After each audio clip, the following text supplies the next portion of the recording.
Okay, may I have a motion to approve the minutes of May 4th, 2017?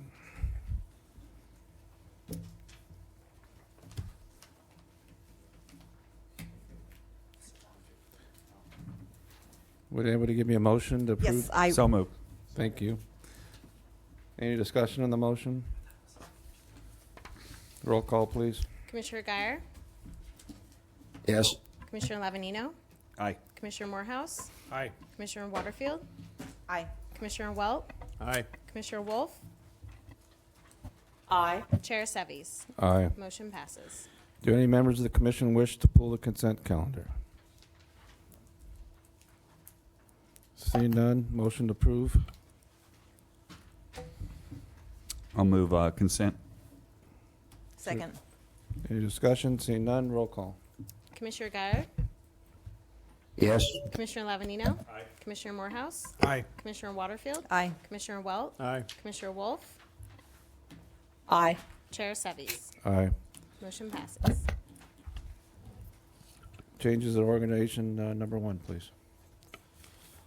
Chair Seves and members of the commission, change of organization item number 1 is to consider recommendations regarding LAFCO application file 17-03 for the 3230 Beach Club Road Sphere of Influence Amendment and annexation to the Carpinteria Sanitary District. Mr. Hood. I think I already flipped through the first two slides. I didn't think it was up yet. Hold on a second. Yes, Mr. Chairman, we had this item on our agenda back in April, and it was postponed until today to allow public notice to be given for the sphere of influence change. The applicant in this case is the Board of Directors of the Carpinteria Sanitary District by resolution of application. The property is located at 3230 Beach Club Road in just outside of the Carpinteria Sanitary District, and is comprised of 0.25 acres.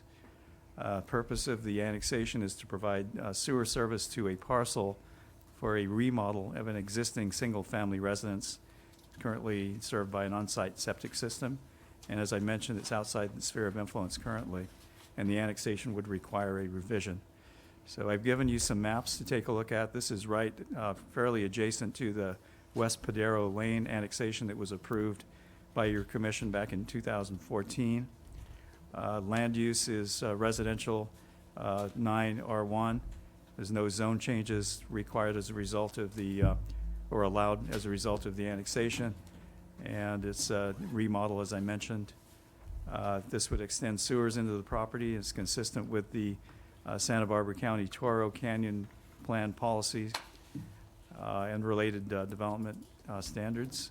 Plan for services, the district has provided a plan for services and would connect the residents to the sewer collection system as soon as the annexation is complete, as long as the applicant pays the fees that are required. Categorically exempt Class 19, annexation of existing facilities. And in conclusion, this is one of my shorter staff reports. The annexation proposal is a logical and reasonable extension of the boundaries of the Carpinteria Sanitary District. And at some point, the commission may want to include the entire beach club area within the district's sphere of influence. And that would probably be something that we'd look at when we update the Carpinteria Sands district sphere of influence sometime in the future. So happy to answer any questions you might have and would recommend approval with conditions.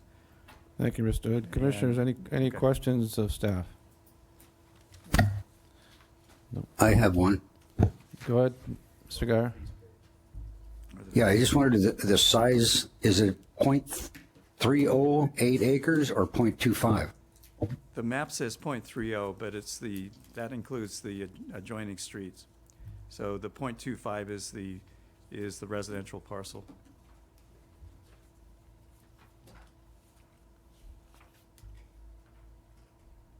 And by the way, Mr. it's the Chair? same fees depending on if it's .25 or .30. Mr. Chair? Go ahead. Who's? Commissioner Wolf? Go Oh, ahead. it's me. Yes, Janet Wolf. Mr. Hood, Do you know why the Carpinteria Sanitary District has not in the past included this as a sphere? As part of their sphere? There was, Commissioner Wolf, there was some discussion back in 2014, 2013, when the West Padero Lane annexation, it was a reorg, as you recall, a detachment from the Summerland Sanitary District and annexation to the Carp San. And there was some discussion that we've had with the district manager about their intention to include this entire area within the sphere of influence at that time. But going back and looking at the application and the file with the district manager and with legal counsel, this property was not included in the sphere of influence at that time, although, as I mentioned in my staff report, it makes a logical extension of the sphere of influence. The only issue would be letting the owners of the properties that are included in that entire boundary know that there would be a sphere amendment. And looking through the minutes of the district at the time the application was filed, they were not interested in being included in the district or in the sphere of influence at that time. So that is something that may be discussed in the future when we look at the update for Carp San. Okay, thank you for that. You're welcome. Anybody else? I have a small technical question. I'm a little confused, if I might, Mr. Chair. Good. Mr. Chair, I noticed that this is identified as a remodel, which would mean that there's an existing property on the thing. There is. And yet, is there a finding that the property is in and uninhabited, or is that a definition that encompasses some other stuff as well? It's good question. Uninhabited is less than 11. So you could have 12 people living there, 10 people living in one house and still be uninhabited. And, you know, looking at the consent to annexation from the property owner lives somewhere else. So Yeah. So just, it falls within the statutory. but Thank it you. is uninhabited. Very good. Do it, A follow-up question, Mr. Chair. Mr. Will. Paul, I'm looking at the map that you shared with us, and it looks like there's like 20 parcels that are outside of the Carpinteria Sanitary District. Are those all on septic tanks? Yes. And those are the parcels I was referring to that may wish at some point to be included in the sphere of influence and eventually annexed. But at the time the adjacent annexation reorg was approved, they expressed no interest in being included in the district and getting sewer. Thank you for that. Do you know, are those lots built out? My understanding is that they are built, and Jeff may, yeah, they have houses on them. Okay, thank you. Okay, is there a motion to approve staff's recommendation? Do we have any public comment on it? Chair Seves and members of the commission, we have no requests to speak on this item. Thank you. I'll move staff recommendation. Do I have a second? Second. It's been moved and seconded. Is there discussion on the motion? See no discussion. Roll call, please. Commissioner Guyer? Aye. Commissioner Lavanino? Aye. Commissioner Morehouse? Aye. Commissioner Waterfield? Aye. Commissioner Welt? Aye. Commissioner Wolf? Aye. Chair Seves. Aye. Motion passes. Thank you. Business item number 1, please. Chair Seves and members of the commission, business item number 1 is to consider revisions to the commission's schedule of processing fees. Mr. Hood. Yes, thank you again, Mr. Chairman. We approved the budget, the commission approved the budget at the last meeting, and the budget has been, allocations have been sent out to the funding agencies, to the special districts, the cities, and the county. But there was a question raised by a commissioner about the fee schedule, and going back and taking a look at the fee schedule. It was last revised in June of 2015, effective July 1, 2016. At that time, the fees were increased significantly, but have remained unchanged for the past 2 fiscal years. So in the, looking at the fee schedule, Exhibit C, I did not include that, although we have it if you want to look at it on the screen. has a strikeout and redline version of the fee schedule. And I went through it, if you will, with a fine-tooth comb and looked at, to see if there was something that needed to be deleted or added. Generally, looking at the average fees for the, compared to the budget, it's not real high, it's 7 to 10% of the operating budget. And on an average, LAFCOs around the state, and this is kind of a dated survey, it was done a couple of years ago, collect about 12.88%. Some are larger, the 20 to 30% range, revenues compared to the operating budget. We have a legal limit on fees. They cannot exceed the estimated reasonable cost of providing the service for which the fee is charged. So there are possibilities of doing a real-time billing to collect fees based on the amount of staff time that's that we would put into an application compared to the the application fee that's filed. But we still don't cover all of the actual fees. Don't cover the cost of providing the LAFCO commission services. Our budget is about $450,000 this year. It went up, as we recall, from countywide overhead, and the fees are somewhere around 20 to 40,000 on an estimate. So we're not real close.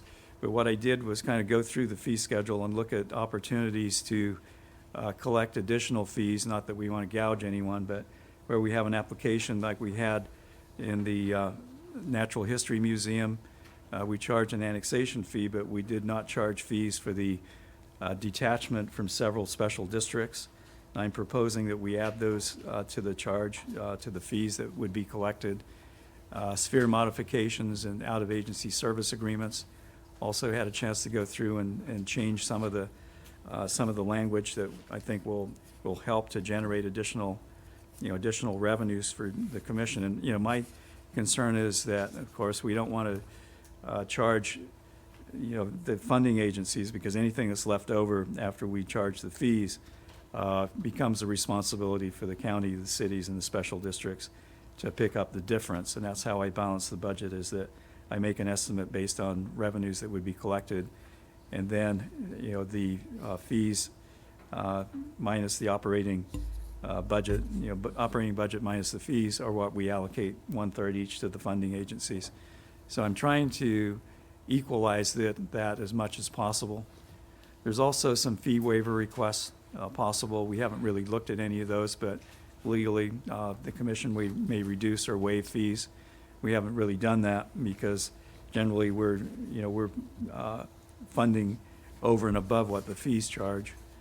I am looking at trying to bill applicants, and something that Bill and I talked about actually at lunch today, is that where we're charged for checking applications as far as registered voters and assessors requests for information. Now we're getting bills from the assessor's office for charging, for checking those signatures. And I think that we should, if we're going to make any changes in the fee schedule, we may want to add that in, that we can bill that back to the applicant.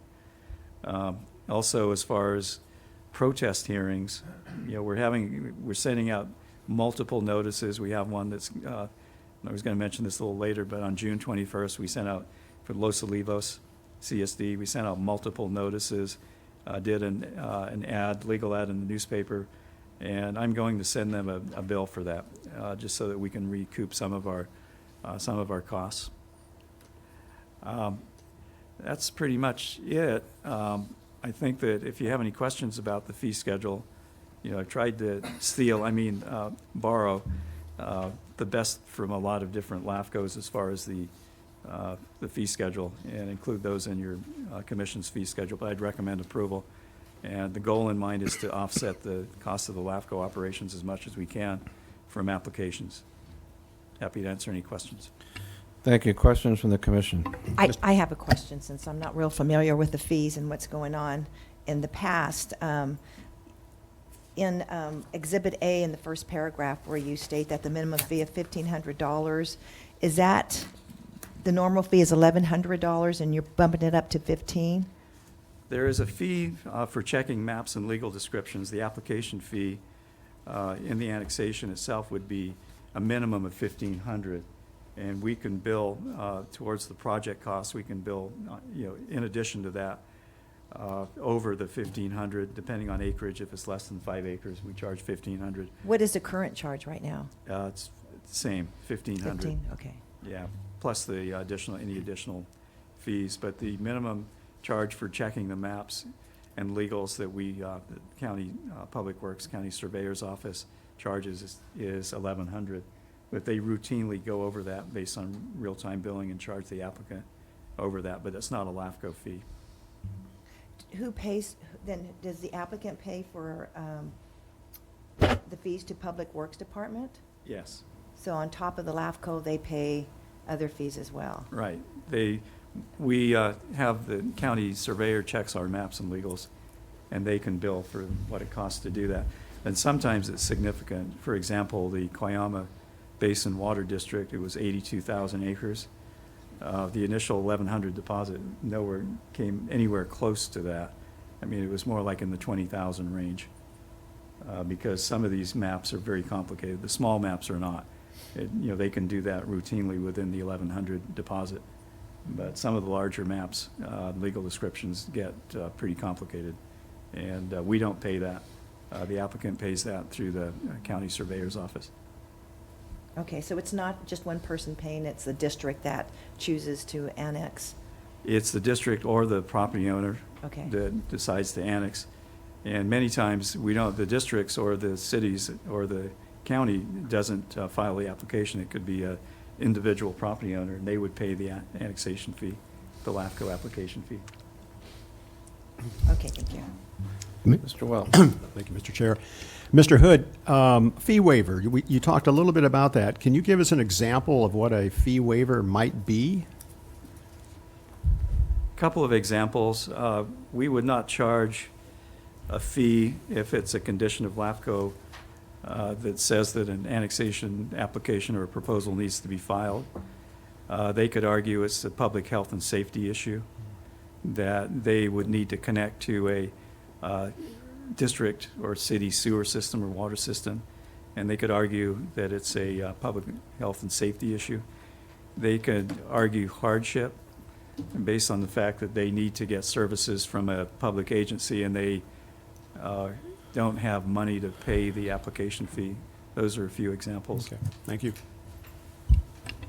Anybody from Santa Chair Barbara? Severs? Mr. Guyer. Yes, Commissioner Guy. I appreciate the work that Paul's put into this. I have some question on the schedule of fees, the first paragraph.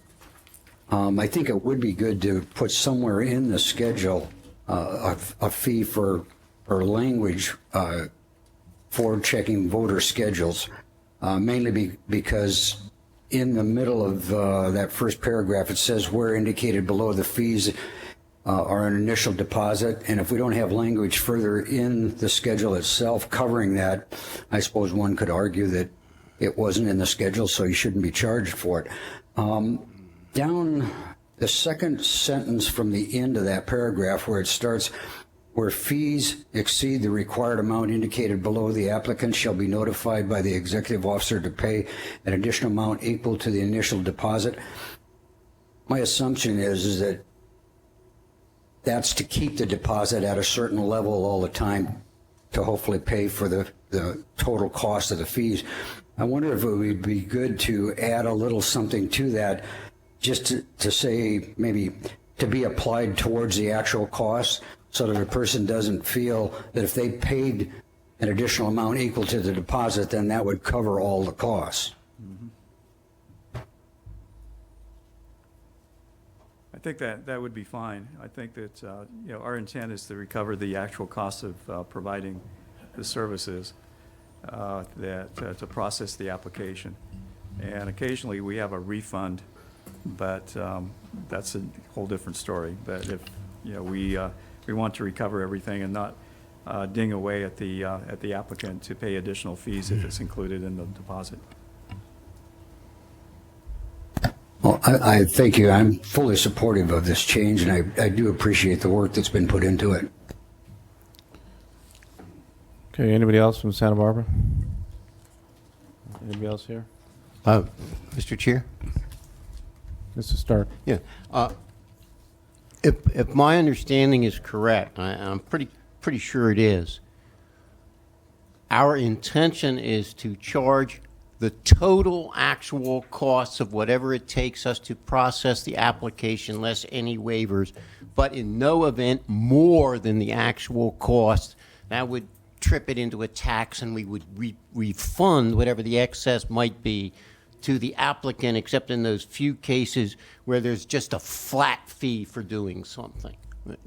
Is that correct? And my other part is the applicant has, before we do any work, you do any work on any application, the applicant has to sign an agreement, and the agreement says that they agree to reimburse LAFCO for the totality of its actual costs. Is that? That's correct, Mr. Chairman. They sign what's called a cost accounting and indemnification agreement, that they agree to reimburse the commission for any expenses associated with processing the application, and also indemnify the commission in the case of a lawsuit.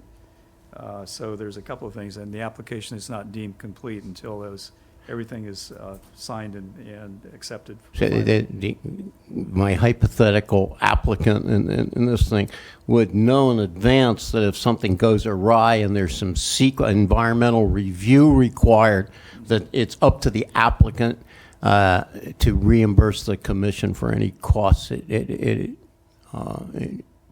incurs in performing that environmental review. That's absolutely correct. Thanks. Okay, any other questions? Do we have any speaker slips on this item? Chair Seves and members of the commission, we have no requests to speak. Okay, is there a motion from the commission? With, Mr. Chair, Mr. I'm sorry. Geyers. Okay. sorry. Mr. Hood proposed having a fee for the costs we are billed by elections and the assessor's office for valuing ballots in protest proceedings and also in elections, and also valuing landowner protests. So I don't know if you want to consider that as part of a motion. If you do, I would have language to add to the fee schedule, but that's up to the pleasure of the commission, if whether you want to entertain that today. The maker of the motion want to include the language. For the sake of discussion, yes, I'm okay with that. Okay. So the language would read, oh, did Mr. Garr have some language too? So, and we should do some housekeeping Okay, there. Mr. Garr, would you restate your changes to the proposal? I just want to add the language that the executive officer said, adding to the fee schedule for checking voter registrations. Oh, that might be about what I was about to read anyway. Okay, yeah, Mr. Garr, I think we're on the same page, so I'm going to offer language in that. Go ahead. You're going off. Andy. Well, I would, the first point of just those bills, under other fees at the end of the fee schedule, after it says activation of latent district powers, the next fee would be assessor office and elections office costs necessary for reviewing and validating protests and protest proceedings and election proceedings. Period. That's exactly what I was going to say. Okay, Mr. Welch, is that, yes. And Mr. Lavanino is a second? Okay, we have a motion. We have a motion and a second with a recommendation of staff as amended.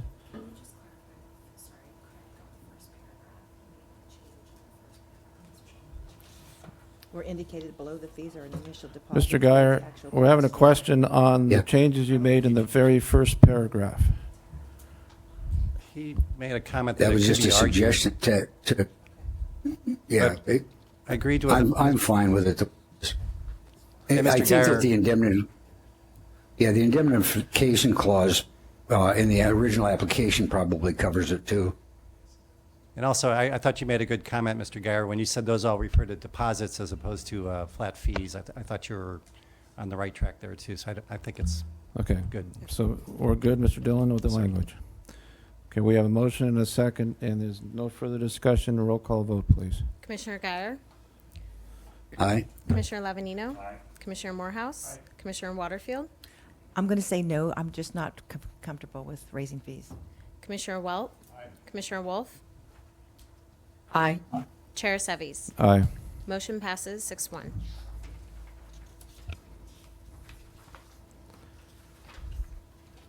Okay. Informational item number 1 is to receive and file a report on the May 12, 2017 Cal LAFCO Legislative Committee meeting.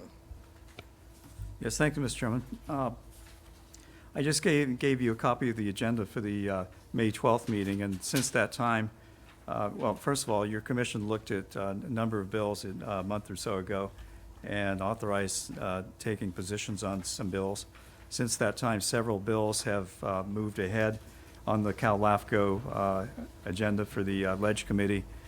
Cal LAFCO sponsored bills AB 464, AB 979, and AB 1725 moved out of the Assembly and with no changes, all passed and are now in the Senate for action. Your commission is consistent with your commission's positions on those bills.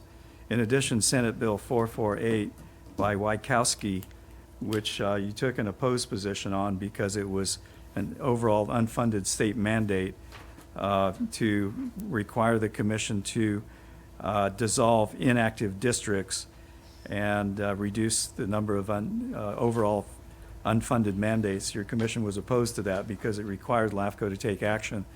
But now the mandate has been removed, and with regards to idle districts, and the commission can now look at a more streamlined approach to dissolving inactive districts, which is something that your commission would want to do.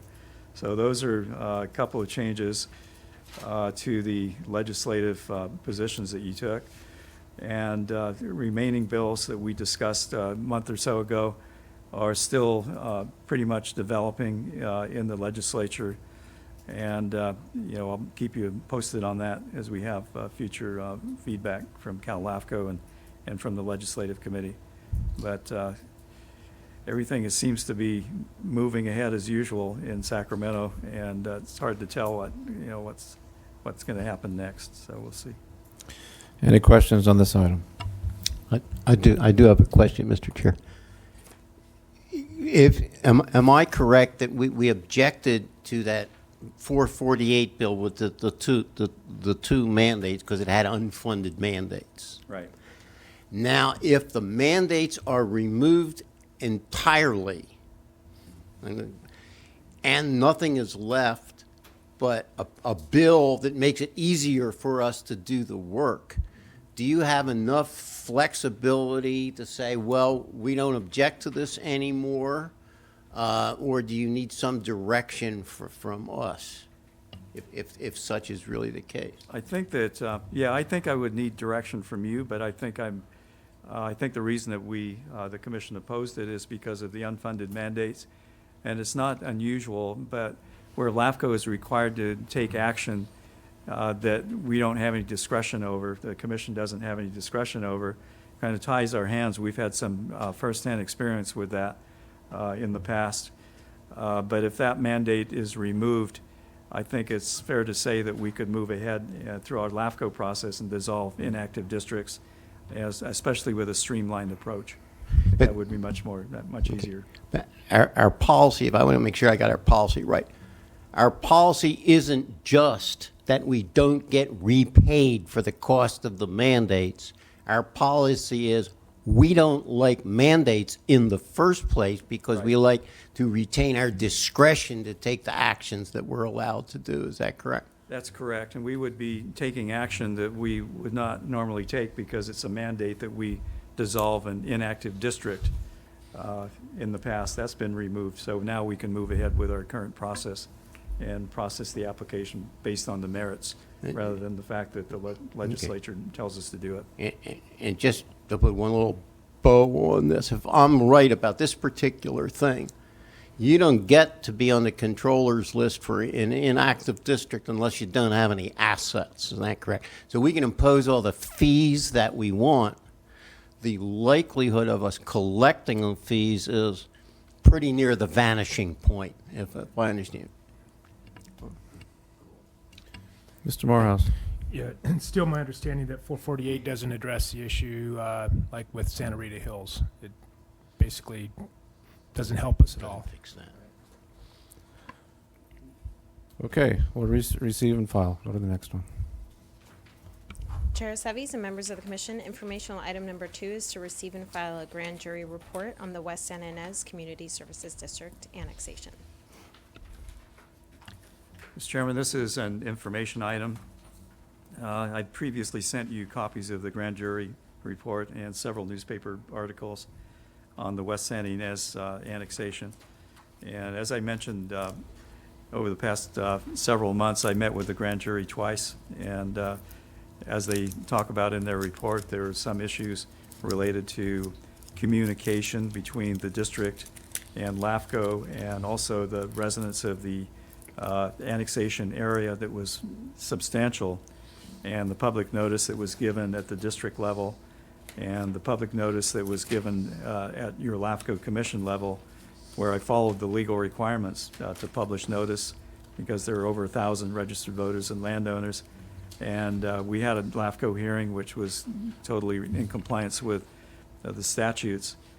Hardly anybody showed up. And, we sent out protest notices to every registered voter and landowner. And they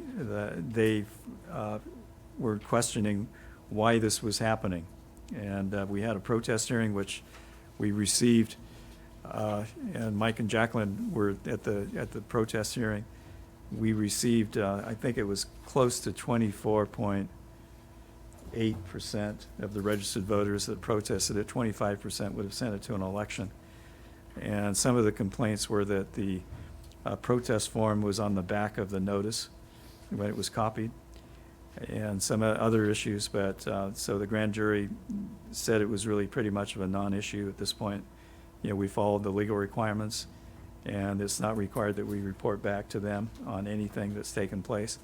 Although with the Los Olivos protest notices, they're on separate sheets. Not that people would flip over and see the sheet, if it was on two-sided, but we're trying to eliminate any kind of question about, that the grand jury may have had. But I think the main issue here to keep in mind is to be transparent and to communicate with property owners and registered voters and people that are going to be receiving the services. And so that's a lesson that I learned from this whole process, and I think the district did too. So that's all I had, Mr. Chairman. Any questions of Mr. Hood? Okay, receive and file. Chair Seves and members of the commission, informational item number 3 is to review the commission's summer meeting schedule. Mr. Chairman, we've had some discussion about the July meeting falling on the same week as the 4th of July. We scheduled to meet on Thursday. 4th of July holiday is on Tuesday, and some commissioners will be out of town. We've had some correspondence from commissioners that they will not be able to attend the meeting, and it looks like the agenda is fairly light for a change. We've had some big meetings the last year or so. So if I would recommend that we wait to actually cancel the meeting until a little closer to July 6th and see if there's anything that comes up, within the next couple of weeks. And we may want to look at authorizing the chairman to cancel a meeting in July.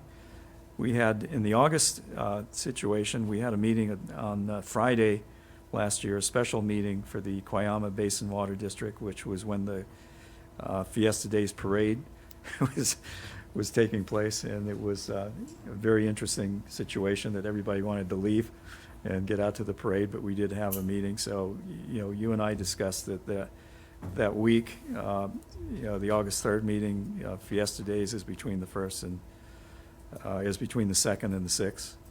And the board is also on recess that month through August 1st, 8th, and 15th. So the Board of Supervisors is taking summer recess. So those are a couple of issues I thought I'd bring up for your discussion and see what your thoughts were on that. Commissioners? Mr. Chair, Commissioner Wolf? this is, thank you. So, Mr. Hood, I think so basically, it sounds like you're recommending that we, or that we could or should cancel the meeting for July 6th, and let's just wait on the August 3rd. Even though this is an informational report, it seems since we're already in June that we should take action. So What do you think, Bill? I'm going to make a motion that we cancel the July 6th meeting and wait until we get closer to the August 3rd meeting to see what develops for the agenda before making any determination on that date. Mr. Chairman, if I could make a suggestion that looks like the July 6th meeting would be canceled, but if something comes up between now and 2 weeks from now, we could hold it open, and then the chairman you as chairman could cancel the meeting as we get a little closer. But right now, it looks like July 6th would be a dark day. Okay, so there isn't Okay, so there isn't a second of the motion, but I think we're probably not going to meet in July, but we'll know as we get closer to it. So we'll give you plenty of notice. The only thing I ask is the commissioners let Mr. Hood know if you're not going to be around in July, or you're not going to be around in August, to see if we have quorum issues. But it looks like right now we will not be meeting in July, but we'll wait until we get closer to there to see if anything comes in. Does that work? We had a motion, but there wasn't a second to it. Well, I We had a motion to cancel, Yeah. but we're. I think she's good with what the recommendation, though, was, correct, Supervisor Wolf? That we wait? Oh, yeah, Okay. I mean, that's fine. Yes, that's fine to leave it as it is. So I will withdraw my motion and we'll wait for 2 weeks before we hear from the chair. Okay, any other comments? All right, let's go down to commissioner announcements. Do we have any commissioner announcements or requests for future agenda items? Mr. Chair, I have a brief announcement, which actually is primarily for the benefit of the district members.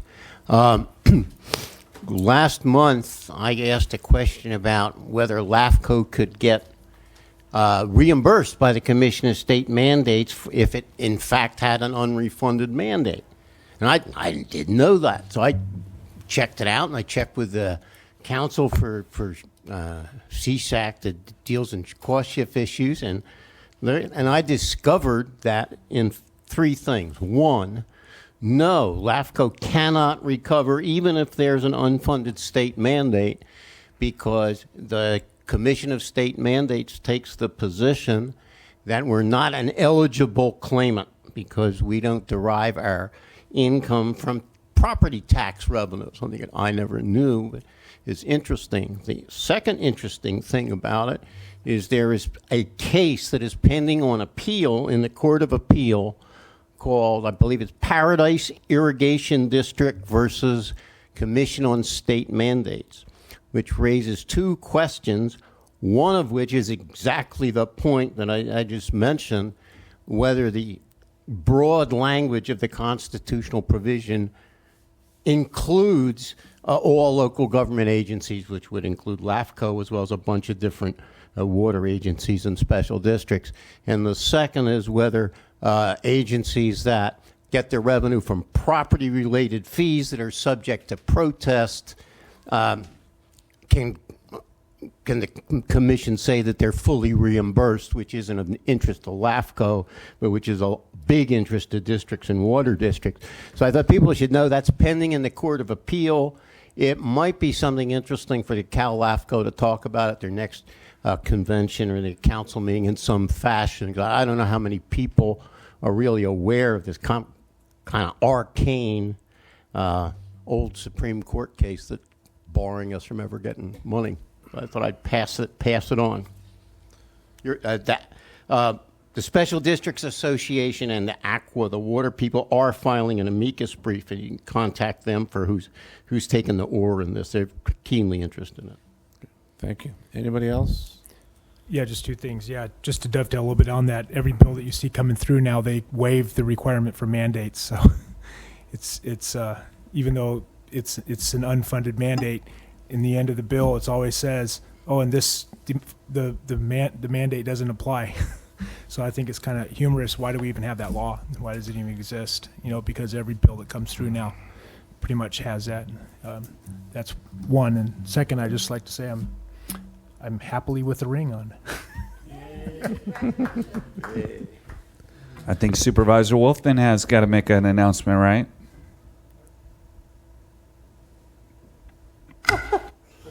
Well, I was just commenting that Mr. Morehouse, he had his hand over his chest, and I could see his wedding ring. So I wanted to congratulate Mr. Morehouse on his recent marriage.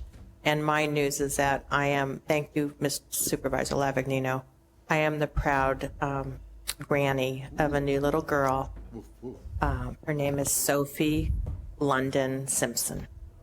Congratulations. Okay, Mr. Hood, Executive Officer comments. Just two quick things. The protest hearing for the Los Olivos CSD is scheduled for June 21st and 4 o'clock. And so the process is that we are going to accept written protests at that time and send them over to the Registrar of Voters, county elections, to check the validity of those, and then we'll report back to you. Secondly, we had a meeting today with Supervisor Adams' office and some property owners in the San Antonio groundwater basin to form a California Water District for the SGMA, Sustainable Groundwater Management Act. And so they wanted to move ahead in the direction that the Coyama Basin Water District had moved ahead and went through your commission for approval. So they are going to be filing an application soon, and with maps and legal descriptions, but that's something you can expect to see in the next few months. That's all I had. Great. Okay, well, unless you hear otherwise, our next scheduled meeting will be Thursday, July 6th in Santa Barbara. So this meeting's adjourned.